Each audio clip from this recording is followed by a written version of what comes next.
Hello खाई नमस्कार बिबुली nowadays टेकुडी channel आपको स्वागत करुछु फ्रेंड्स आउ एक नुआ भिडियो तो फ्रेंड्स आज मुझे ओडिशा वन पोर्टल माध्यम केमिति आपण माने रेशन कार्ड को न्यू आवेदन करेंगे ताहा मु संपूर्ण वीडियो लाइव प्रूफ देखेबी जदि आपण माने चाहूचंती तो ए वीडियो को आरंभ शेष पर्यंत देखंतु आपण माने निहाती जानि पारिबे। तो फ्रेंड्स सर्वप्रथम आपण जेकोसी ब्राउजर ओपन करी आपनकर आईडी को लॉगिन करनियंतु। लॉगिन कर सारा परे आपनकर केमिति आवेदन करेंगे ताहा संपूर्ण देखंतु तापर आपण माने आवेदन करेंगे। तो डॉक्यूमेंट कौन कौन आवश्यक ताहा मध्य जानि नियंतु। जानिला परे आपण माने कन्फर्म कर दियंतु। कन्फर्म कर सारा परे आपण आईडी लॉगिन हो जिवो। लॉगिन हो सारा परे आपनकर सर्विस लिस्ट जानतु। सर्विस लिस्ट गला परे आपण सिलेक्ट डिपार्टमेंट को सिलेक्ट कर नियंतु। ओके कर सारा परे आपण तळ को ड्रैग कर नियंतु एवं food supply and consumer welfare department ऊपर क्लिक कर दियंतु। क्लिक कला परे आपनकर ऑटोमेटिक सीरियल नंबर आसी जिवो जाके आपनकर न्यू रेशन कार्ड एनएफएसए एवं issue of new ration card SFSA तो ताकू आपण सिलेक्ट करबा को पड़िबो। एडी समस्त प्रकार न्यू ऐड एडिशन डिलीट एवं ट्रांसफर एडी समस्त प्रकार ऑप्शन अछि। तो आपण माने न्यू आवेदन करियो पई चाहूचंती तो आपण माने issue of new ration card SFSA ऊपर क्लिक करेंगे। तो चलतु मु आपण मानक क्लिक करके देखौछि। तो जोड़ा आपण अप्लाई करबा को चाहिए जेहेतु मु एठी आपण मानक अप्लाई करबा को देखेबी एसएफएसएस ठीक अच्छे। तो ता ऊपर आपण क्लिक करी आपण तळ को स्क्रॉल कर दियंतु एवं प्राइमरी रजिस्ट्रेशन आपण कर नियंतु। प्रोसीड ऊपर क्लिक करी आपणकर apply issuance new ration card SFSS ऊपर क्लिक करी आपण माने जेमिति कि कृषक ओडिशा पोर्टल रे प्राइमरी रजिस्ट्रेशन करूतिले ता ओडिशा वन रो पोर्टल रो एक प्राइमरी रजिस्ट्रेशन बा एप्लिकेंट इन्फॉर्मेशन को आपण फिलअप करबा को पड़िबो। तो सर्वप्रथम आपण जहार कि अप्लाई करिवे बा फैमिली हेड रो बा हेड ऑफ द फैमिली रो आपण प्रथम एंटर कर दियंतु जा जा दरकार। प्रथम आपण आधार कार्ड आवश्यक ठीक अच्छे।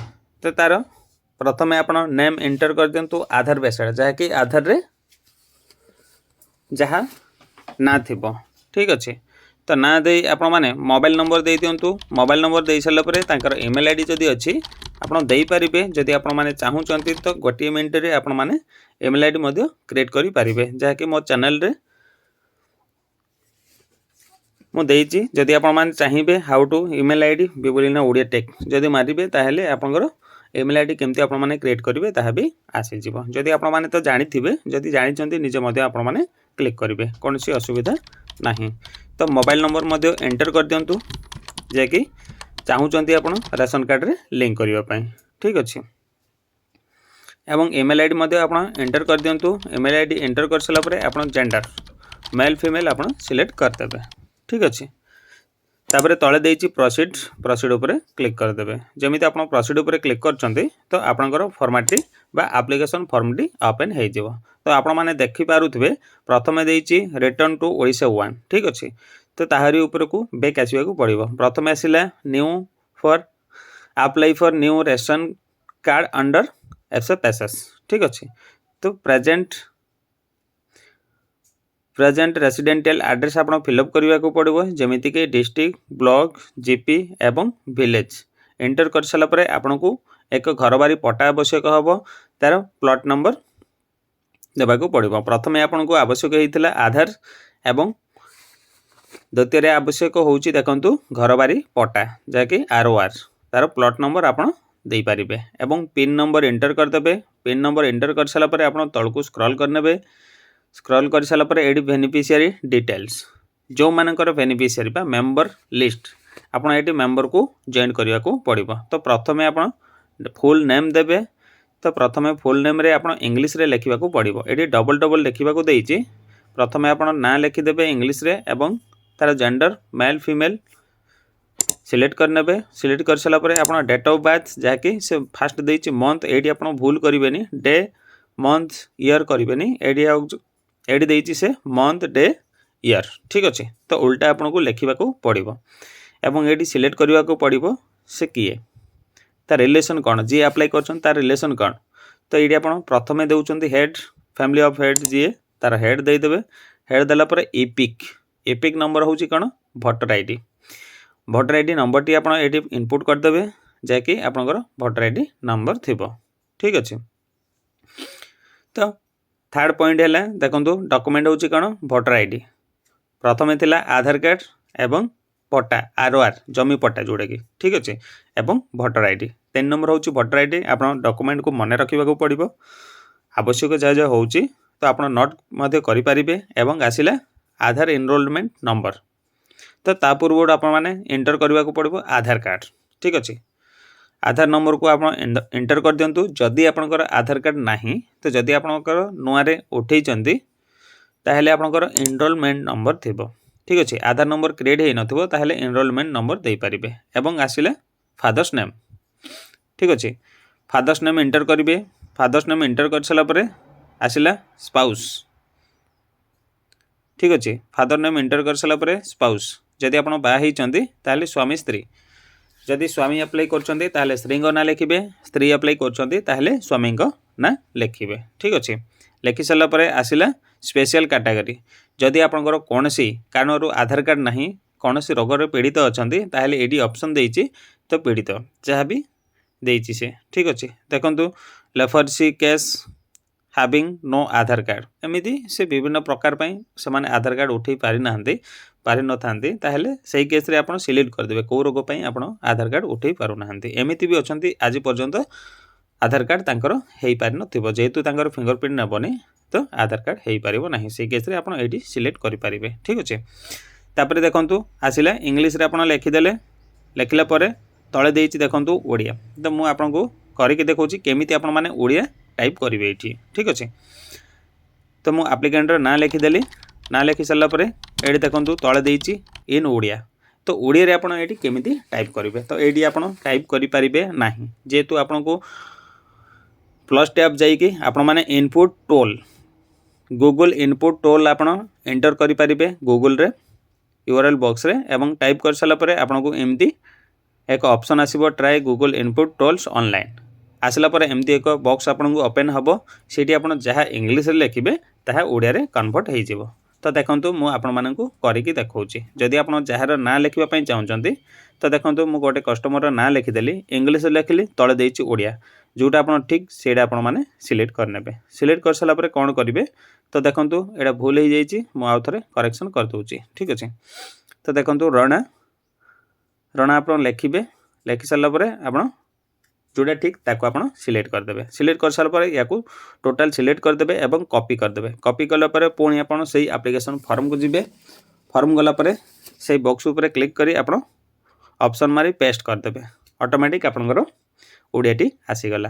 तो एमती आपको कष्ट करने को पड़ो तो जेहेतु ये ओडिया इंग्लिश लिखा पड़ुची तो आप एमती करेंगे एवं फीमेल मध्य सिलेक्ट करदे एवं date of birth first month एवं डे ईयर फिलअप करी आप या कंप्लीट करेंगे जिते जन फैमिली अच्छा ताको आप संपूर्ण ऐड कर दिंतु एवं संपर्क एवं फुल डिटेल दे दिंतु एमती आप ऐड करेंगे ऐड कर सारा पर मो तल को स्क्रॉल कर नौची स्क्रॉल कर सारा पर जेहेतु लॉन्ग टाइम लगे तो मुझे फिलअप करूनी आपण खाली बुझाऊँगी आपण टिप्स नहीं आपने फिलअप करेंगे ठीक अच्छे। तापर आसला अदर इनफॉरमेशन केमिति करेंगे तो देखो अदर इनफॉरमेशन रे आसला राइस FPS नेम माने आपण चाउल कोडी पाइबा चाहूँगी बा जो दुकान तांकर गोटे डिपो रही तो से कोडी आप पाइबा चाहूँ ताको आपण एडी सर्च करी आपण माने सिलेक्ट करनियंतु आपण हिसाब रे सिलेक्ट करि पारिबे बा जीपी देइचे तो सही जीपी अनुसार आपण माने सिलेक्ट करि पारिबे ठीक अच्छे। तो सिलेक्ट कर दियंतु आपण हिसाब रे आपण जोडी चाहूचंती से जीपी को आपण सिलेक्ट करि पारिबे एवं आसिले ऑटो इनक्लूजन क्राइटेरिया जहाँकि आपंकर क्राइटेरिया थिबो से क्राइटेरिया को आपण सिलेक्ट करि पारिबे। तो देखो depending on daily wages labour ताको मु सिलेक्ट कर नौची आपण माने चाहिए जदि डेली लेबर होइथिबे ताहले तांको एटी आपण देई पारिबे ठीक अच्छे। तो या को देई देउचंदी ताहले से बेटर रहिबो एवं कस्टमर रो मोबाइल नंबर मते एटी एंटर करेंगे जहाँकि आपण माने रेशन कार्ड रे लिंक करबा पई चाहूचंदी से मोबाइल नंबर को आपड़ ये एंटर करेंगे जहाँकि आप पूर्व रजिस्ट्रेशन बेले देते से नंबर को ही आपण मैंने पारे। ठीक अच्छे तो देलापर आपन को बैंक नेम सिलेक्ट करने को पड़ो जहाँकि आपंकर रही सब्सिडी बा बैंक अकाउंट आपन को देवाक पड़ो। तो आपण मैंने डॉक्यूमेंट जानीपार तो बैंक अकाउंट आवश्यक होता है जदि आपण मैंने न्यू रेशन कार्ड अप्लाई कर। तो आपन को बैंक सिलेक्ट करने को पड़ो कौ बैंक रे आपनकर खाता अच्छी। तो देखो मो संपूर्ण सिलेक्ट करने depending on daily labour wages labour select करनेली एवं मोबाइल नंबर मध्य एंटर करनेली।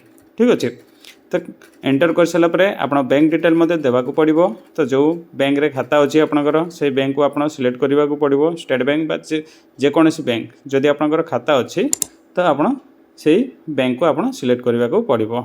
जमी आप सिलेक्ट कर तो IFSC कोड नंबर ऑटोमेटिक आसीजिव एवं साइड से मागिची देखो अकाउंट नंबर।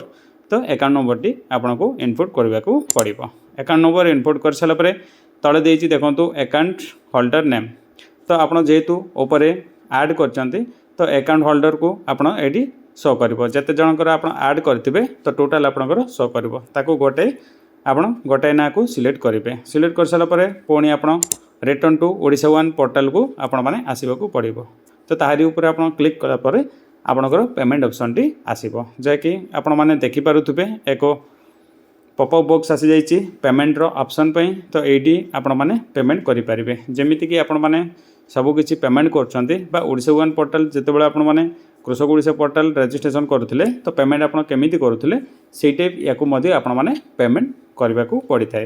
तो पेमेंट केते टंका कटिबो आपण माने जदि गोटे रेशन कार्ड अप्लाई करछन्ते तो 20 रुपीस आपनकर वॉलेट रु कटिबो। तो या को आपण पेमेंट करने को पड़ो। पेमेंट कलापर आपनकर रिसीट बाहरिबो। तो चलतु मो पेमेंट कर नउची।